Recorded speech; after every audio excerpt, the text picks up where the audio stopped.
Sir, I just kept faith, I try to go out there, play with energy, bring energy to my team, and, play out there with pride and heart, and everything else that carried on, and which made me, go out there and rebound at a high rate.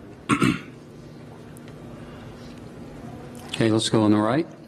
Extreme right. This is for Emmett. I'm Greg Eklund. This is on behalf of AP Broadcast. Emmett, 2 of the last 3 games, you've set career highs in helping this team out. What factors do you think has led to that? I think my teammates do a really good job of getting me open. Without them, I'd be nothing. Coach Huggins does a really good job of getting me in the spots to get the right shots off, and when I'm open, I just shoot it. Okay, let's go on the left. Toward the middle. Jeff Goodman with Stadium. Jordan, since you haven't answered one yet, what's the biggest difference in this team? I mean, you guys look like you enjoy playing together. You're playing harder. What changed? I think I can't remember exactly when it was during the season that we kind of got everything in order and started to grow day by day, but you could just kind of feel a difference in the culture. We knew that needed to shift in terms of our practices and all of our workouts, wherever it may be, workout in the weight room or on the court. We started to take steps and strides, and I think, to be honest, we just got back to what West Virginia does. We got back to doing the things that, made us come here in the first place. We watched the teams, led by Dax, JC, and guys before them, just playing extremely hard and representing West Virginia in the right way. And I think once we all bought into that, I think a buy-in is the biggest thing that you need out of a successful team.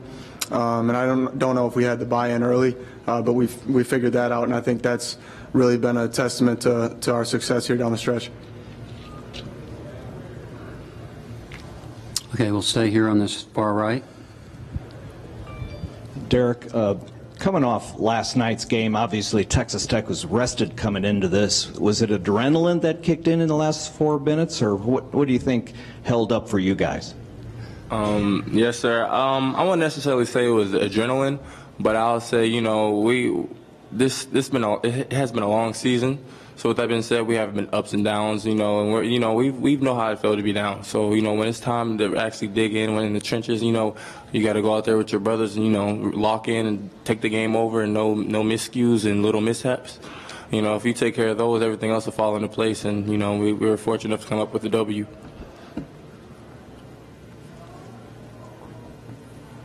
Other questions? No? Okay, guys, we'll let you go back to the locker room with your SID staff, Brian Messerly. There'll be some one-on-ones there for the next 20 minutes or so. Congratulations on your victory, and we look forward to seeing you tomorrow. Did you just look? Yeah, I saw it. Hey, that means a good one's coming. Yeah, that's right. Questions now for Coach Huggins. Coach, I think your first one will go here on the left. Your left. David Smale, Field Level Media. Coach, do you feel like you're playing with house money at this point? We're playing to get in the NCAA tournament. That's what we're doing. We're playing to get in the NCAA tournament. And we had a meeting. We sat down and talked about it, and this is our chance. And 2 down, 2 to go. Man on the left side. Bob, how frustrating was it for you this season at its lowest point? And obviously you guys are starting to climb out of it towards the end. Why did that happen? Well, the hardest part is, we had so many injuries, and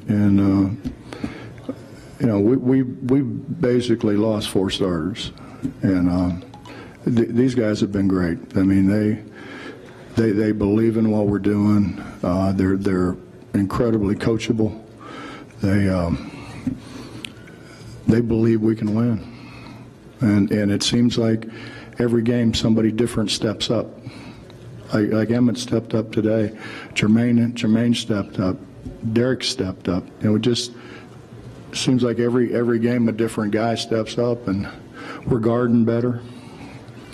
We're guarding better and we're rebounding better, and that's been a staple of what we've done over the years.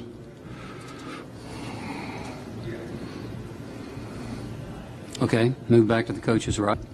Coach, how would you sum up the production in the last 2 or 3 games from Matthews? He's getting more comfortable. I think that's the biggest thing. I mean, he's obviously a talented kid. He's playing with a lot of confidence. He listens to everything, and he's really learning how to move without the ball, which is critical for someone who plays his position. And he's shooting the ball better, but he puts time in. It's good shooters or great shooters always put time in, and he's not afraid to put time in. Okay, now on the left. Bob, can you just speak to the importance of getting out to the fast start that you did and how that set the tone? What's better than a slow start, I guess. I don't know. I thought our guys were really ready to play. They were really looking forward to this, having gotten beat up pretty good in Lubbock. They were looking forward to the game.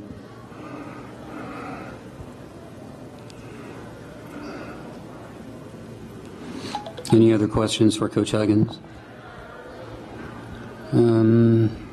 No hands, Coach. We'll let you go back to the locker room. Thank you. And get ready for tomorrow. Beautiful.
Any questions for me or Jared Culver?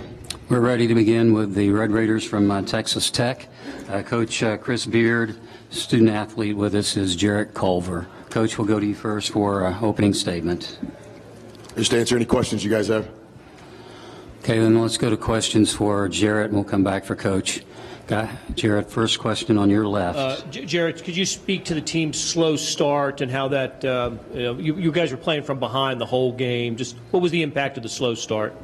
We just didn't come out ready to play. I feel like our leadership wasn't there today. Me and some other guys, we just got to get ready to play every game. We came out slow versus Iowa State, and we came out slow today. So I just feel like we got to fix it.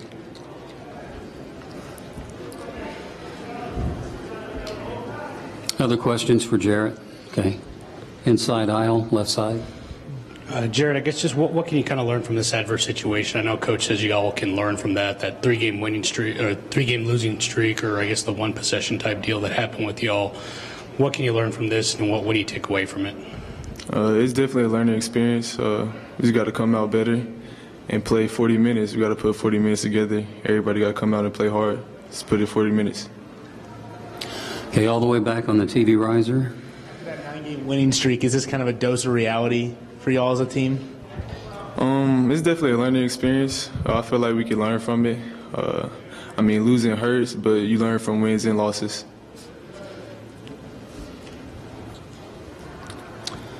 Okay, we have a question here on the far right as soon as you get back. Okay.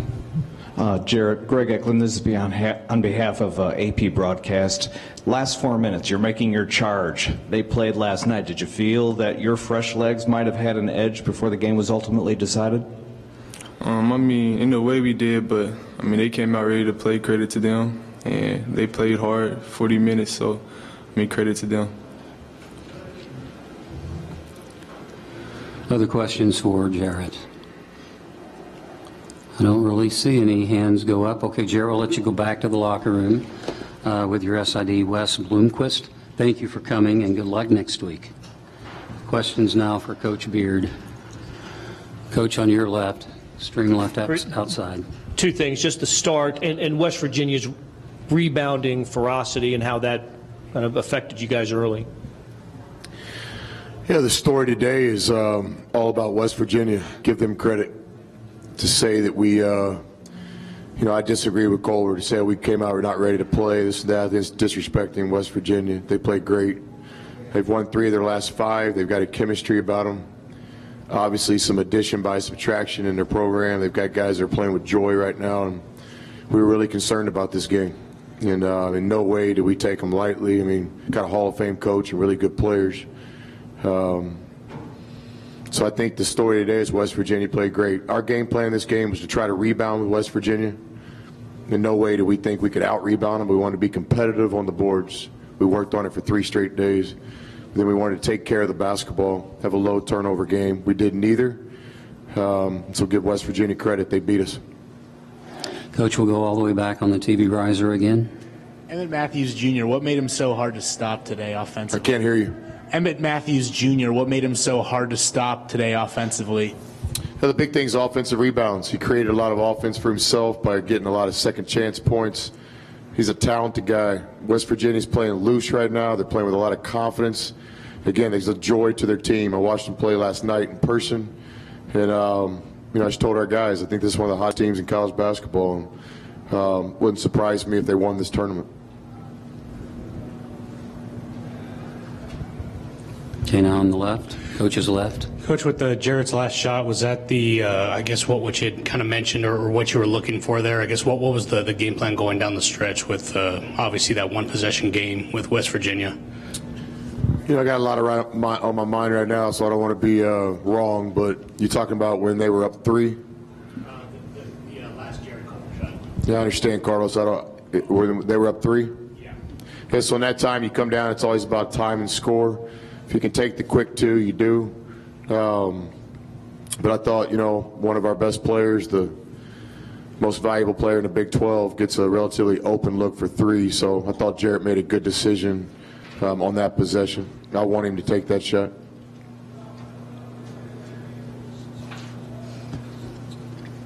Any other questions? Thank Thank you. Okay, Coach. Thank you so much.